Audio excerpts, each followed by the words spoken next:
Good morning everyone, welcome back to my channel Puja লাইফস্টাইলে। আমি পূজা নিয়ে চলে আসলাম আবার একটা নতুন ভিডিও। আজকে হচ্ছে শিব চতুর্দশীর দ্বিতীয় দিন, মানে আজকে হচ্ছে বৃহস্পতিবার। সকালবেলা ওই 8:20 শুনেছি আজকে শিব চতুর্দশীটা ছেড়ে যাবে। তার আগে মনা দেখো জল ঢালবে বলে আমি আর মনা দুজনেই কিন্তু আজকে ঠাকুর ঘরে চলে এসেছি।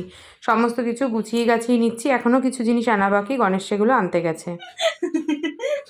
দেখো বেল দেখে আমাদের মাথা খারাপ, বাবা তারকনাথ লেট করে পাচ্ছে তাই বেল পেয়েছে, দেখো কত বড়। কাল সব ছোট ছোট বেল বিক্রি হয়ে গেছে, তাই আজকে একটা দামড়া বেল। বাবা, শিব ঠাকুরটা আমার এইটুকখানি, বেলটাকে আমি রাখবো কোথায়?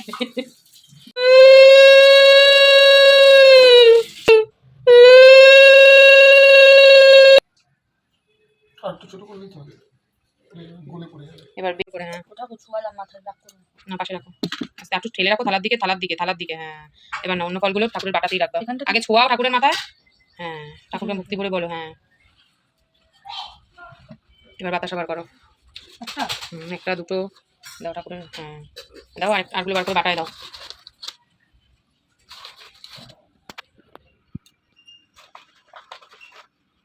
ঠাকুরটা একটা দিতে হবে না, আর ধরা ধরা ধরা ধরা সোজা প্রদীপ দিয়ে ধরা না।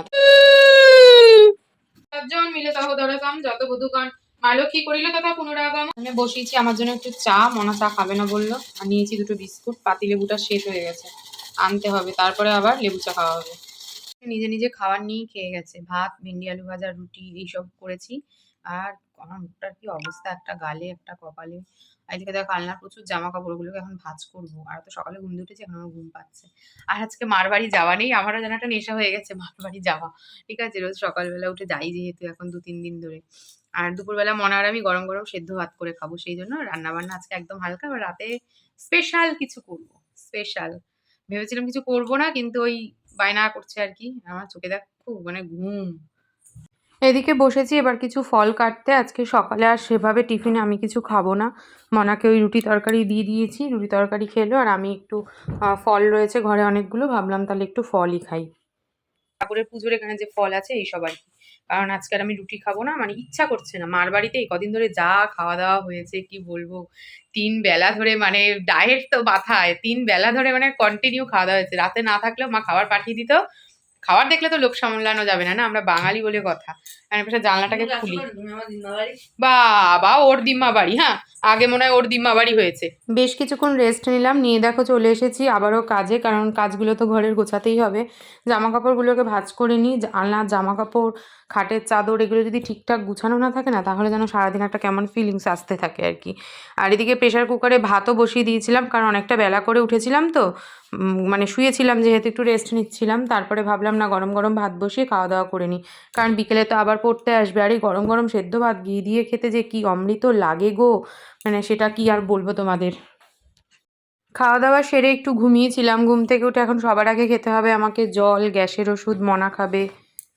বসিয়েছি একটু দুধ চা, আজকে আর রচা ভালো লাগছে না, এমনিতে নিরামিষ সেদ্ধ ভাত খাওয়া দাওয়া হয়েছে, তাই বললাম মনা বলার আগে আমি নিজেই বসিয়ে দিয়েছি একটু দুধ চা এর মধ্যে এখন খাবো। আর এখানে আমি আলু কেটে রেখেছি, যেটা সন্ধ্যেবেলা পড়ি উঠে, সন্ধ্যে তো না রাত্রির আর কি রান্না করব। এখানে হবে আলুর দম, আর আলুর দমের সাথে কয়েকটা চানা মশলার মটর দেবো বলে এটাকেও ভিজিয়ে রাখা হয়েছে।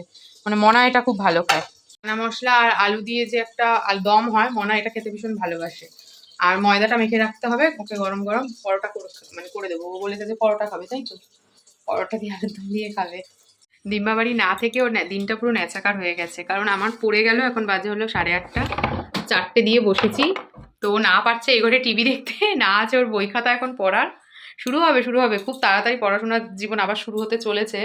আর কয়েকটা দিনের অপেক্ষা, 1 days left, হ্যাঁ না 1 days না, এরকম করে বলিস না, এখনো দেরি আছে, সে মঙ্গলবার থেকে শুরু, এখনো 3-4 days লেফট আছে। তো আবার মঙ্গলবার থেকে নতুন জার্নি শুরু হবে, সব আপডেট তোমরা পাবে ধীরে ধীরে। যাই হোক, এখন হচ্ছে ও বিছানাপত্র সব নিয়ে চলেও এসছে, দেখো মানে এখন শুয়ে শুয়ে টিভি দেখবে, আর আমি ওদিকে যাবো হচ্ছে খাবার করতে, কারণ অনেকটা রাত হয়ে গেছে। আর এই দেখো আমার মেয়ে সন্ধে পুজো দিয়ে শিব ঠাকুরকেও রেখে গেছে, এটাকে আমাকে মুছে পরিষ্কার করে গোছাতে হবে। আমি আবার কলে জল আসলে নাইটি চেঞ্জ করব, করে তারপর ঠাকুরটাকে শয়ন দেবো। আর এদিকে আজকে রান্নার মেনু তো তোমাদেরকে দেখালাম, তখন আমি না ময়দাও মেখে জানো তো বিকেলবেলা গুছিয়ে রেখেছিলাম।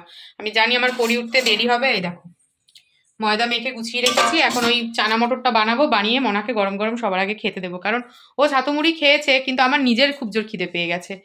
রান্নাঘরের দিক যাওয়ার আগে মনা বলল, মা আমি চুলটা আঁচড়ে আসি, আমার চুলটা তাহলে বেঁধে দাও। ব্যাস চুলটা বেঁধে দিলাম, তাহলে একটা কাজ ওইদিকের হয়ে গেল।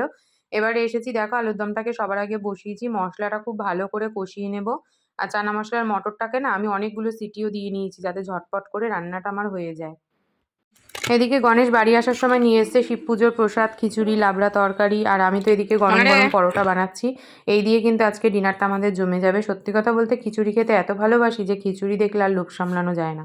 গণেশের একজন পরিচিত একজনের বাড়ি আর কি পুজো ছিল, সেখান থেকেই শিব পুজোর প্রসাদ পেয়ে গেলাম।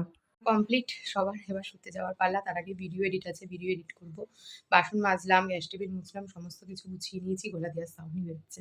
তো চলো আজকের মতন ভিডিওটাকে এখানেই শেষ করছি। ভিডিওটা ভালো লাগলে প্রথম দিয়ে শেষ অব্দি দেখো, লাইক কমেন্ট শেয়ার করো, আর ছেড়ে যাওয়ার আগে চ্যানেলটাকে সাবস্ক্রাইব করতে কেউ ভুলো না। আর ফেসবুকের পেজটাকে অবশ্যই সবাই ফলো করে দিও। তো চলো আজকের মতন টাটা, দেখা হচ্ছে একটা নতুন ভিডিওতে। সবাই ভালো থেকো আর সুস্থ থেকো, টাটা।